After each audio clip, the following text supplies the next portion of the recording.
Մյուս հարցը, որ աշխարհաքաղաքական կենտրոնների հետ եք տեսնում Հայաստանի սոցիալ-տնտեսական խնդիրների լուծման հեռանկարները։ Այստեղ մենք մի քանի պատասխանի հնարավորություն ունենք, եւ 27.8%-ը նշել է Ռուսաստանի հետ, 25.8%-ը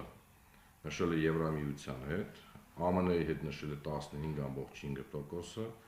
Իրանի հետ նշել է 13.3%-ը, ոչ մեկի հետ նշել է 11%-ը եւ 3.4%-ը նշել է Եվրասիական տնտեսական միության հետ։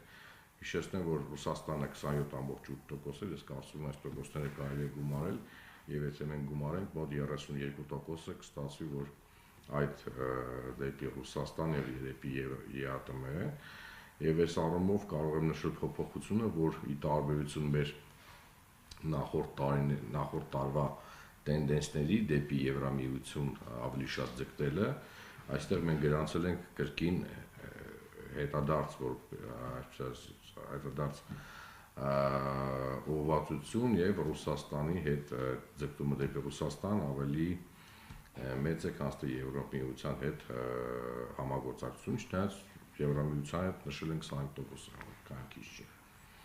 Ընդ որում նշեմ, որ այս հարցի հեղինակն է քաղաքագետ Բենյամին Մաթևոսյանը, մենք խնդրել ենք տարբեր մեր գործընկերներին տրամադրել մեզ որոշակի հարցեր եւ Բենյամին Մաթևոսյանը առաջարկել էր այս հարցը։ Եվս մեկ հարց է առաջարկել Բենյամին Մաթևոսյանը, որը ես կկրկնեմ։ Ինչպես եք դուք անձամբ պատրաստ պայքարելու ձեր սոցիալ-տնտեսական խնդիրների լուծման համար։ Եվս մի քանի պատասխանի հնարավորություն կա։ 43.9%-ը նշել է պատրաստ եմ քվեարկել կուսակցության կամ առաջնորդի օգտին, ով իրական տնտեսական ծրագիր կներկայացնի։ 18.4% նշել է արդեն պայքարում եմ, բոյկոտում եմ տրանսպորտի թանկացման, 100 դրամից ավել չեմ վճարում, ընդ որում 18.4%-ը խոսքը գնում է ամբողջ Հայաստանի քաղաքացիների շրջանում, որովհետև կան մոտի շրջանի բնակիչներ, Աբովյանի, Արարատի, որոնք որ գալիս են այստեղ եւ ասենք ուսանողություն կամ աշխատում են Երևանում, եթե նայում ենք միայն Երևանի բնակչության մեջ,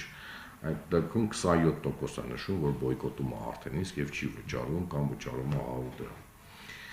8.1%-ը նշել է, որ պատրաստ եմ գնալ հանրահավաքների եւ փողոցներ փակել։ 5.6% նշել է, որ պատրաստ եմ միանալ համապետական գործադուլներին եւ այլ մեկ նշել է 1.6%-ը։ Ոչինչ չեմ անում նշել է 15.2%-ը եւ դժվարացել է պատասխանել այս հարցին 17.6%-ը, ինչպես ասացի, այս հարցը եւս մեր գործընկեր քաղաքագետ Բենյամին Մաթևոսյանը առաջարկել։